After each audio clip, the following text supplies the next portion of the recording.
क्या नाम है आपका और किस तरीके का आज प्रदर्शन? मेरा नाम राजा भैया है और आज थाना सिविल लाइन में इंस्पेक्टर साहब को एक तहरीर लॉरेंस बिश्नोई और उसके गुरुओं के खिलाफ दी गई है। हमने मांग की है कि इसको कुख्यात अपराधी को इसमें मुकदमा दर्ज करके इसके एनकाउंटर किए जाएं। जिस तरीके से विपक्ष के नेताओं को निशाना बनाया गया, बीते दिनों आपने देखा कि सिद्धू मूसेवाला की हत्या कर दी गई, उसके बाद एनसीपी नेता बाबा सिद्दीक को बाइबल सुरक्षा में मार दिया गया, उसके बाद में सलमान खान को फेसबुक पोस्ट लिख के धमकी दी गई, लेकिन आज राहुल गांधी जी और असदुद्दीन ओवैसी को जो है मारने की धमकी सोशल मीडिया के माध्यम से दी गई है। हमने सिविल लाइन इंस्पेक्टर साहब से डिमांड करी कि आप मुकदमा पंजीकृत करिए और इनके खिलाफ कानूनी कार्रवाई अति आवश्यक है। अगर कानूनी कार्रवाई नहीं होती है तो 56(3) में मुकदमा पंजीकृत कराएंगे और गृह मंत्रालय को पत्र लिखेंगे कि अगर गृह मंत्रालय और केंद्र सरकार इस अपराधियों के सामने नतमस्तक बनकर के बैठी है तो युवा कांग्रेस के साथियों को जिम्मेदारी दी जाए। हम लॉरेंस बिश्नोई को अच्छे से इलाज करना जानते हैं। 2 कौड़ी का बदमाश साबरमती जेल में बैठ करके देश के बड़े बड़े नेताओं की हत्या कर दे रहा है, लेकिन केंद्र सरकार और राज्य सरकारों के कान पर जूं नहीं रेंग रही है।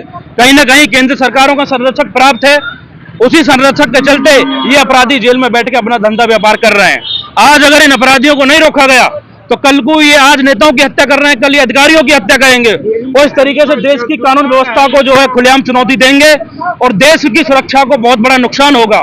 इसलिए हमने मांग करी कि इसमें मुकदमा पंजीकृत किया जाए। मुकदमा पंजीकृत होने के बाद इस पे जो चार्ज लग सकते हैं वो किए जाएं। अभी केंद्र सरकार ने 10 आतंकवादियों की सूची जारी करी थी जिसमें लॉरेंस बिश्नोई का नाम शामिल था। उसको अंडमान निकोबार जेल भेजना चाहिए था, लेकिन साबरमती जेल में बैठ करके उसका सारा सिंडिकेट चलाया जाता है। एक अपराधी लाइव आकर के एक न्यूज पे मीडिया पे इंटरव्यू देता है, लेकिन कोई भी एजेंसी उसके खिलाफ कार्रवाई करने के लिए कदम नहीं बढ़ाती है। हमारी डिमांड है उस पर मुकदमा दर्ज होकर के कानूनी कार्रवाई की जाए। क्या आश्वासन मिला? आश्वासन इंस्पेक्टर साहब ने कहा है कि आईटी सेल को भेज करके उसकी जांच करवाएंगे, जांच करवाने के बाद में मुकदमा पंजीकृत होगा। अन्यथा अगर मुकदमा पंजीकृत नहीं होता है कोर्ट के माध्यम से 56(3) में मुकदमा पंजीकृत कराया जाएगा और गृह मंत्रालय को पत्र भी लिखेंगे। क्या नाम? मेरा नाम राजा है और प्रदेश सचिव हूँ भारतीय युवा कांग्रेस उत्तर प्रदेश।